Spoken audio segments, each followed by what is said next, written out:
아니 왜 미국같이 그렇게 많은 정보를 갖고 있는 나라가 그 정도도 예상을 못했을까? 이거 완전히 네타냐후 이스라엘에 지금 패가 말린 것 같아가지고 이해가 안 가요. 도대체 이 전쟁을 통해서 얻는 게 없어요. 저 같으면은 그냥 즉시 빠져나와라 이렇게 얘기를 하고 싶어요. 트럼프 대통령이 그 말을 들을지 안 들을지 모르겠으나 주변 참모들이 빨리 얘기해서 이건 그냥 적당한 한에 빠져나와야 됩니다. 블록 미디어의 제임스 정 기자입니다. 고란 기자님 나와 계십니다. 안녕하세요. 네, 안녕하세요.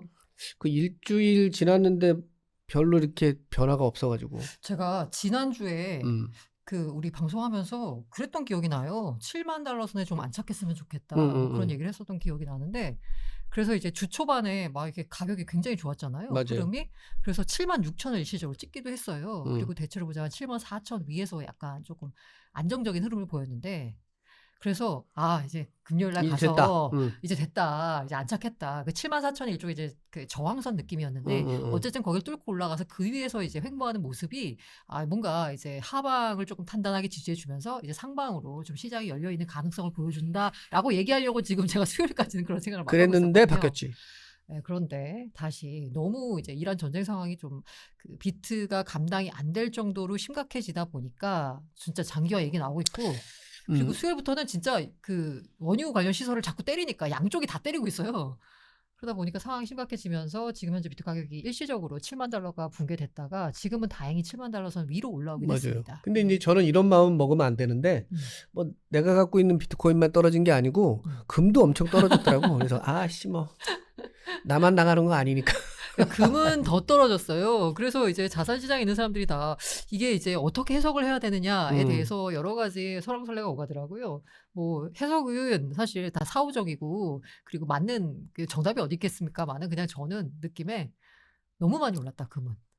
네. 너무 많이 올랐다, 그간에. 그러니까 제가 금 포지션이 없는 건 아닌데 상대적으로 이제 디지털 자산 포지션이 저는 굉장히 많기 때문에 금을 갖고 계신 분들한테는 죄송합니다만 어쨌든 나 혼자 당하는 게 아니어가지고. 그리고 또 금값 하락에 대해서 이렇게 해석하시는 분들도 있더라고요. 이제 이란 전쟁을 끝으로 해서 당분간 전쟁 없는 거 아니냐. 그렇게 이제 세상이 판단하고 있기 때문에 금값이 떨어지는 거다. 그러니까 저는 그 해석은 약간 좀 동의하기는 어렵지만, 아니 설마 이란 전쟁을 예상하고 지금 금이 올라갔겠어요? 그건 이제 지정학적 불안감이 여기저기서 이제 막 잔존하고 있는 그 약간 그런 불안함이 금값에 반영이 됐다가 막상 이란 전쟁 터지고 나니까 이제 여기가 끝이다 라는 판단에 따라서 금값이 떨어진다는 해석도 있는데, 저는 그 무엇보다도 많이 올랐다. 그러게요. 우선 트럼프 대통령이 너무 갈팡질팡하는 거는 맞는 것 같아요. 그래서 저는 사실 초반에 그런 해석이 나왔을 때 에이 트럼프인데 라고 했는데, 왜 그 대테러 국장이 사임을 하면서 이거 트럼프가 시작한 거 아니고 이스라엘의 로비와 뭐 약간 그쪽 때문에 이제 시작한 거다라고 했잖아요. 사실 그 대테러 국장이 뭔가 폭로하기 전까지는 그런 얘기가 나왔을 때 아니 트럼프가 뭐가 아쉬워서 이스라엘에 끌려다니냐라는 생각을 했었거든요. 근데 그 얘기 나오고 있으니까 진짜 그럼 그게 맞나? 그리고 약간 그 갈팡질팡하는 모습이 어떻게 설명이 된달까? 라는 생각이 들었습니다. 제가 오전에 JJ 크립토 라이브 시간에도 말씀을 드렸는데 이해가 안 가요. 도대체 이 전쟁을 통해서 그러니까 트럼프는 굉장히 비즈니스적인 사람이라서 뭘 하더라도 다 자기한테 이득이 되는 걸로 할 거잖아요. 그러면 이 전쟁을 통해서 얻는 게 뭔지를 생각을 해봤는데 얻는 게 없어요. 그러니까 아니죠. 잘만 되면은 지금 베네수엘라 잡았죠. 이란까지 잡으면, 그리고 미국 있죠. 원유 생산 탑5의 트리를 자기들이 갖고 하는 거예요. 그러니까 원유 가격에 대한 결정권, 통제권을 미국이 갖고 할 수 있는 거죠.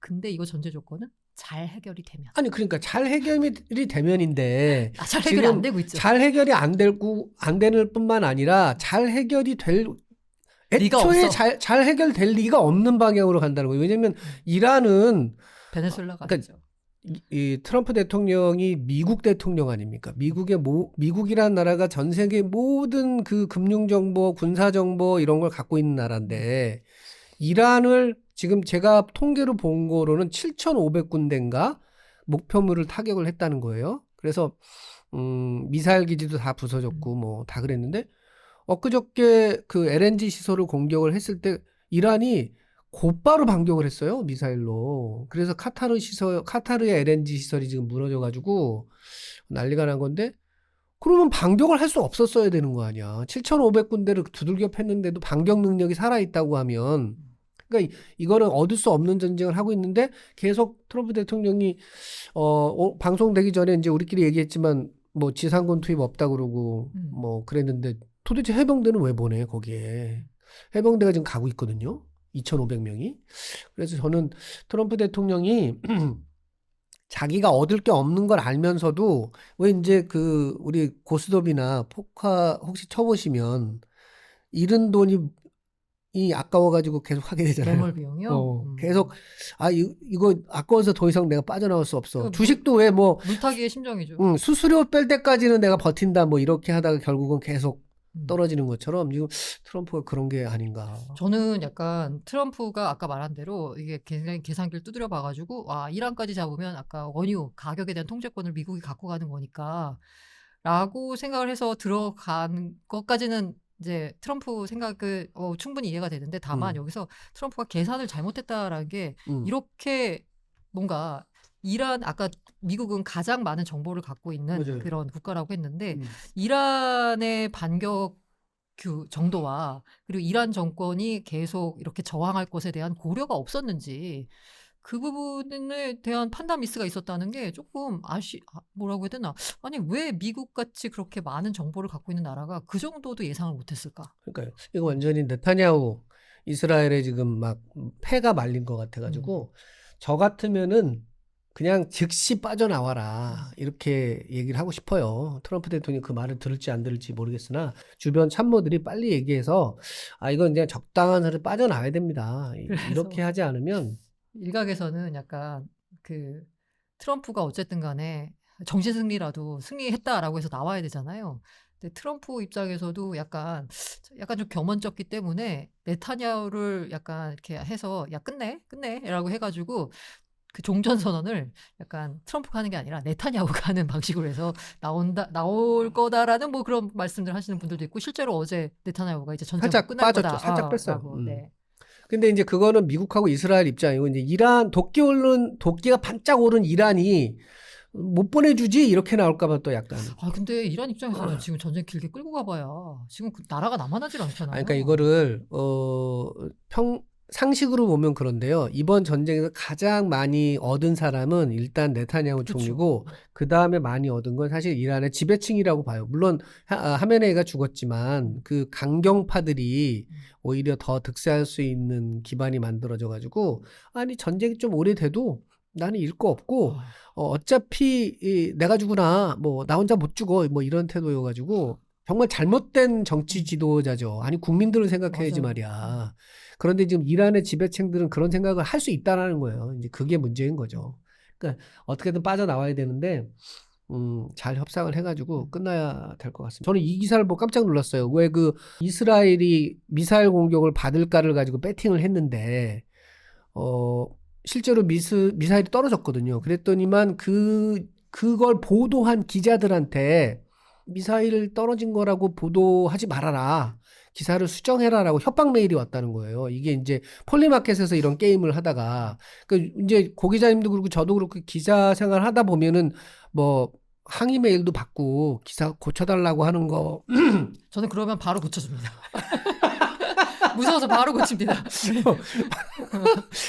그런 경우가 많이 있거든요. 근데 이제 뭐 밀당을 좀 해요. 이게 뭐 그쪽의 얘기가 타당하면 고쳐주기도 하고 아니면 절대 못 고쳐준다고 하는데 협박을 했다는 거야. 기사를 고치라고. 그건 좀 문제가 있지. 이게 여기서 바로 이 폴리마켓 예측 시장의 약간 근본적인 문제? 그리고 이거 어떻게 보자면 이제 시간이 지나면서 점점 뭔가 대책을 마련할 텐데 이른바 오라클 문제예요. 그지. 이게 진짜 맞느냐 yes or no니까. 그걸 누가 판단해 줄 거야. 그러니까 아까 그 말씀해 주신 그 케이스에서도 그게 되게 그 약간 디테일하다면서요. 그냥 미사일이 떨어지는 거가 돼야 되고 미사일이 날아갔는데 요격해서 그 파편이 떨어지는 건 안 되고 이렇게 뭔가 디테일한 게 있거든요. 근데 그걸 누가 판단해 줄 건가가 문제가 있는 거고.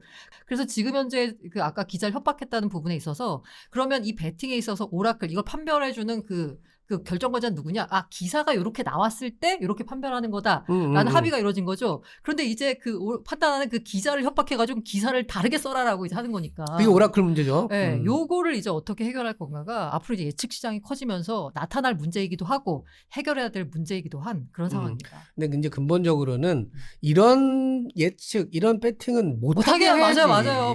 아니 사람 목숨을 가지고 그 미사일이 떨어져서 누군가가 다치거나 뭐 사상이 일어나면 어떡하려고 거기다 돈을 겁니까? 그러니까 이런 건 진짜 못하게 만들어야 되고 약간 그리고 그 최근에 이제 뭐 미 의회에서 약간 얘기가 되고 있는 것 중에 하나가 그 뭔가 이게 개입이 가능한 부분에 있어서는 그 정치인들은 뭔가 배팅 못하게 막아야 된다 뭐 이런 식의 얘기도 나오고 있잖아요. 그러니까 이 오라클을 조작할 수 있는 부분에 대해서 어떻게 배팅을 막을 건지에 대한 논의가 사실 저는 이게 예측 시장이 지금 조금 뭐 뭔가 본격화된 지 얼마 되지 않았기 때문에 이런 얘기가 나오고 있고요.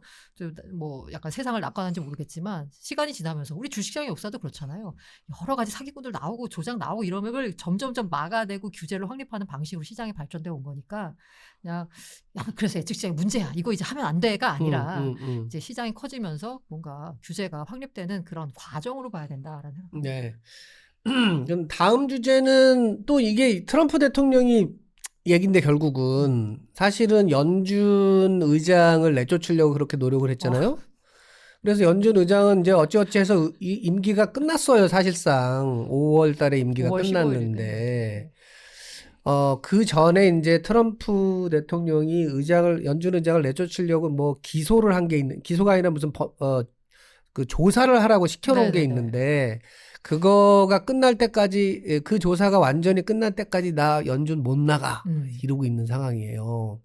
그러니까 연준 의장 임기는 올해 끝나지만 제롬 파월 연준 이사 임기는 2028년까지거든요. 그러니까 가만히 뒀으면 5월 달에 나갈 사람을 2028년까지 난 못 나가. 이거 해결 안 해주면 이렇게 된 거예요. 그러면 어떤 일이 벌어지냐면 케빈 워시 의장 지명자가 청문회 통과하기가 애매해지고 청문회를 어떻게 통과했더라도 자기 전임자 의장이 딱 버티고 있는데 자기가 의장으로 가야 돼. 이거 얼마나 불편합니까? 이거 문제인 것 같아. 이거 올해 금리 인하 안 될 것 같아. 연준. 일단 그 시장을 보면은 FOMC 열렸던 목요일 새벽 상황을 보자면요. 3시에 성명서와 점도표가 공개되고 나서 오히려 비트코인 기준으로 보자면 올랐어요. 가격이. 그러다가 이제 3시 반에 기자회견 시작하면서 그 약간 그 순간이 보자면 파월이 나 임기 5월에 마치지만 연준 그 지명자가 만약에 인준을 못 받으면 내가 임시의장 할 수 있어. 연준법에 따라 그렇게 돼 있어. 그리고 28년 나 연준 끝나고 나면 나가야 되지만 나 임기 28년까지니까 나 있을 거야. 이사 임기는 28년이야. 이렇게. 라고 하니까 갑자기 이제 가격이 떨어졌거든요. 그래서 그런 약간 이 불확실성, 앞으로 향후 연준의 통화 정책이 시장에서 예상한 건 케빈 워시가 오면서 조금 완화적으로 바뀔 거다. 라고 예상하고 있었지만 갑자기 파월이 더한다라고 하니까 지금 CME 페드와치라고 해가지고 시장에서 금리를 어떻게 보느냐를 볼 수 있는 지표가 있잖아요. 요거 끝나고 나서 CME 페드와치에 들어갔더니 금리 인하 확률이 가장 첫 번째 금리 인하가 내년 7월로 밀렸습니다. 그러고 있다가 지금 제가 방금 들어가서 보니까 이제 밤 사이에 조금 그래도 전쟁 상황이 조금 뭔가 조금 땡겨질 거다라는 얘기가 살짝 나왔잖아요. 그래서 금리 인하 시점이 조금 땡겨졌어요. 내년 6월. 아이씨. 죄송합니다. 욕날 뻔했어. 그러다 보니까 올해는 금리 인하 없다가 시장의 컨센서스고요. 최근에 이제 골드만삭스가 먼저 6월 금리 인하를 전망했었는데 이 돌아가는 판을 보니까 전쟁도 있고 9월에서야 첫 번째 인하할 것 같아 라고 지금 골드만삭스 했는데 모건 스탠리가 최근까지도 6월, 9월 두 차례 인하 전망했었거든요. 근데 모건 스탠리도 첫 번째 인하 9월. 그러니까요. 이렇게 밀쳤어요. 그러니까 우리가 이제 예상할 수 없는 전쟁 상황은 예상이 불가능하잖아요. 트럼프 본인도 아마 모를 것 같아. 이게 어떻게 끝나는 건지. 근데 이제 그 연준의 금리 인하는 사실 어떻게 살살살살 이렇게 몰고 가면 맞아요. 얼마든지 인하할 수 있도록 이렇게 할 수 있는데 지금 이제 트럼프가 잘못 그 단추를 끼우는 바람에 그렇게 됐거든요.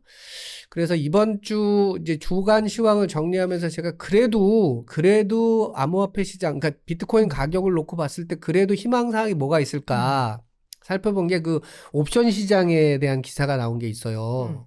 거기 보니까 그래도 풋옵션하고 콜옵션 비율을 따지면 콜옵션이 약간 우위라는 거예요. 그게 이제 하나 희망적이고, 그다음에 풋옵션 쪽도 이제 아주 극단적으로 가격이 떨어지는 쪽은 뭐 2만 달러대도 있기는 있어요. 저거 왜 베팅하는 거예요? 응? 진짜 벌어질 거라고 베팅하는 거예요? 그러니까 이제 보험을 드는 거지. 혹시 2만 달러로 가면은 내가 도망가야 되니까. 그게 이제 옵션의 기능이니까. 그쵸. 근데 또 그렇게 극단적인 하락에 대한 보험도 있지만 상승에 대한 보험도 있어요. 예를 들면 12만 5천 달러 올라가는 거에 대한 미결제 약정도 꽤 돼요. 그러니까 저 옵션 시장을 놓고 보면은 그렇게 너무 비관적으로 볼 것까지는 아니지 않나. 그러니까 이거거든요. 옵션은 보험이라서 혹시 비트코인이 2만 달러로 떨어지면 어떡하지? 걱정하는 사람들을 위한 이런 것도 있고, 혹시 비트코인이 12만 5천 달러가 올라가면 어떡하지? 걱정하는 사람들을 위한 게 있다는 거예요. 이게 약간 균형이 맞춰져 있다라는 거죠. 그러니까 극단적인 것에 베팅을 한다는 건 내가 요거 가지고 가격 변동을 한번 먹어보겠다가 아니라 혹시라도 2만 달러를 갔을 때 내가 마음의 안정을 좀 취하려고 하는 거니까. 우리 보험이 그렇잖아요. 사고가 벌어져서 내가 만약에 병원비를 받으면 내가 낸 보험료보다도 더 많은 보험금을 타게 되지만 그냥 아무 일 없이 그냥 평탄하게 잘 있으면 나는 보험료만 내는 그렇죠. 상황인데 그거 느낌으로 그런 느낌이에요. 그런 느낌. 그래서 옵션 시장을 가만히 보고 있으면은 저는 뭐 옵션 거래는 안 합니다. 일단 안도감이 생겨요. 일단 아주 많이 떨어지는 것만큼이나 아주 많이 오를 거라고 생각하는 사람들도 있구나. 균형이 어느 정도 되고 전체 포지션으로 보면은 콜 옵션이 약간 우세하다. 이런 것 때문에 요게 그나마 좀 희망적인 뉴스가 아닌가 해서 소개를 제가 이제 해드렸습니다. 다행이네요.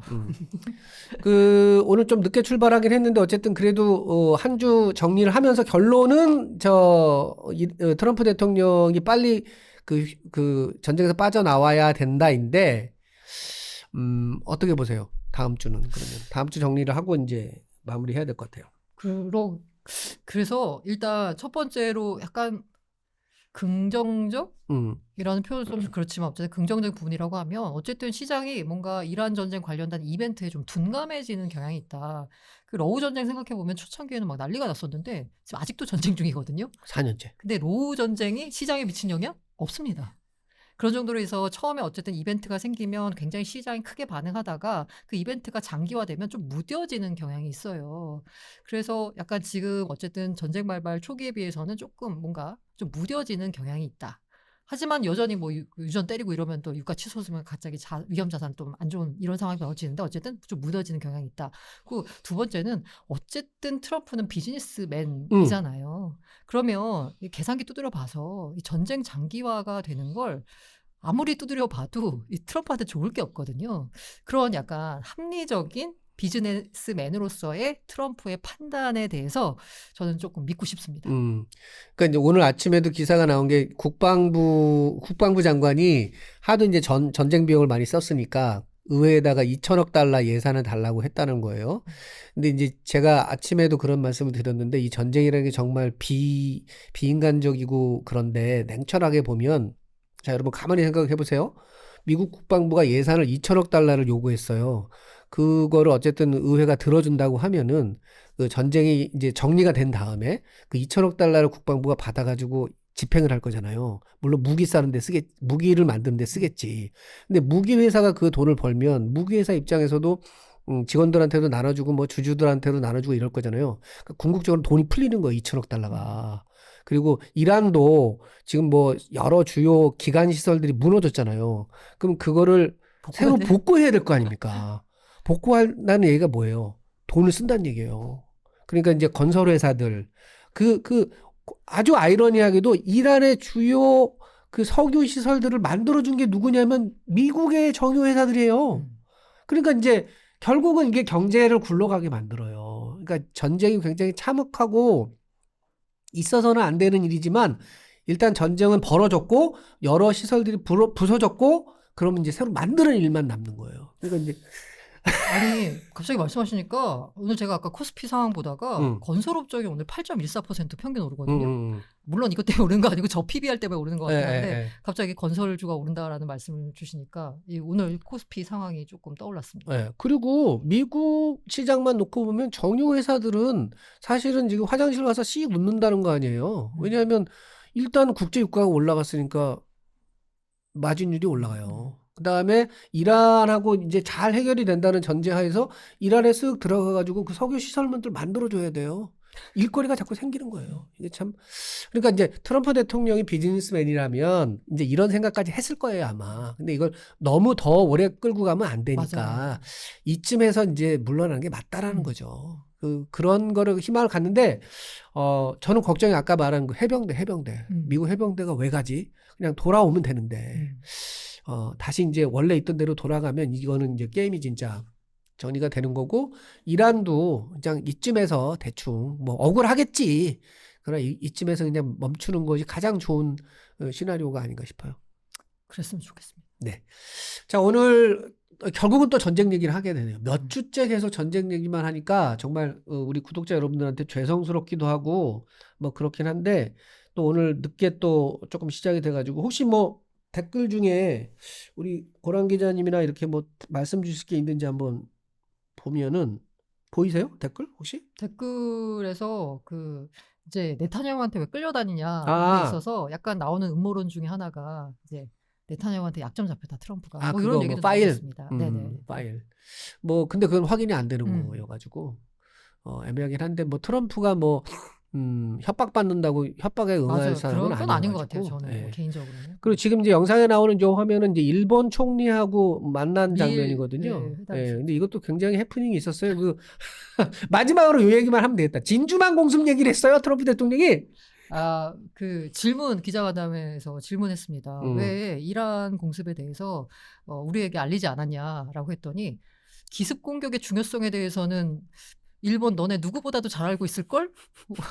왜 진주만 공습할 때 우리한테 알리지 않았니? 라고 이제 농담이라고 했는데 철렁했을 것 같아요. 제가 만약에 일본 총리였으면 아마 식은땀이 줄줄 흘렀을 것 같습니다. 아니, 미국 대통령하고 만난 자리인데, 이 아주 캐캐묵은 2차 세계대전 때 얘기를 꺼내면서 일본이 미국을 쳤잖아, 이 얘기를 한 거거든요. 아니 근데 그때 이제 그 9.11 테러 이전에 미국 본토가 공격당한 건 진주만이 처음이었어요. 맞아요. 예. 어. 그러니까 이 하와이가, 진주만이 하와이에 있는 거니까, 하와이가 미국 땅이에요. 사실은 그 태평양 한가운데 있지만. 사실은 아니고 예. 그 땅이죠. 네. 근데 미국 본토가 공격당한 거는 9.11이 처음이었고, 미국 영토가 공격당한 건 이제 하와이가 처음이었던 건데, 그 공격 대상이 이제 일본이었으니까 일본 입장에서는 아주 불편하죠, 저런 얘기가. 근데 이제 거침없는 사람이라서 트럼프는 바로 이제 그 일본 총리 앞에서 그 얘기를 해가지고 일본도 아마 난리가 났을 거예요. 야, 이거 왜 이러냐 저 양반 또. 하여튼 그 어떤 다른 방송 자리에 제가 말씀드렸는데, 이제 방송을 마무리하면서 평화를 유지하는데도 돈이 많이 듭니다, 여러분. 평화를 유지하는데도 엄청 돈이 들어요, 사실은. 근데 전쟁을 하는 것보다는 덜 든다는 생각이 있어요, 저는. 그렇죠. 제가 예전에 무슨 책을 하나 쓰면서 계산을 해본 적이 있어요. 우리나라하고 미국하고 이 무기를 얼마나 사주는지 어마어마하게 돈을 줘요. 그 무역 규모가 장난이 아니에요. 비행기 한 대가 막 1,000억 원 하니까 그 전투기 한 대가 1,000억 원이거든요. 그렇게 미국의 무기를 사는데 쓰는 돈하고 남북 관계를 좋게 만들기 위해서 이제 예전에는 남한이 북한에다가 이렇게 경제 협력 뭐 했잖아요. 그 퍼주기라고 퍼주기라고 막 난리쳤잖아요. 퍼주기 해야 된다. 이런 거구나. 죄송합니다. 퍼주기를 하라는 뜻은 아닌데. 저는 퍼주기 해야 된다고 봐요. 두 개의 금액을 비교하잖아요. 상대가 안 됩니다. 무기 사는데 들어가는 돈이 훨씬 커요. 근데 뭐 정치적인 논란이 있습니다만 싸우지 않기 위해서 우리 뭘 좀 잘해보자라고 하는 이걸 위해서, 경제 협력을 위해서 돈을 좀 쓴다고 하면 훨씬 절약돼요, 사실은. 그러니까 평화에도 돈이 들고 전쟁에도 어마무시하게 돈이 들지만 경제적으로는 평화가 훨씬 쌉니다. 이런 부분을 좀 말씀드리고 싶긴 하네요. 예. 그래서 빨리 평화가 찾아오길 바랍니다. 예. 또 이제 애들도 생각을 해야 되잖아요, 우리가. 본인들 욕심만 생각할 게 아니라. 그러니까. 주말이고 날씨가 좀 괜찮잖아요, 또. 놀러 나가시면. 예. 조금 이제 좀 리프레시 하신다고 생각하시고, 잠깐 그 전쟁 뉴스 이런 거는 잠깐 잊어버리시고 조금 이렇게 리프레시 하는 시간을 가지시면 좋겠습니다. 지금까지 블록미디어의 제임스 정 기자였고요. 네, 고란이었습니다. 점심 식사 맛있게 하십시오. 감사합니다. 안녕, 감사합니다.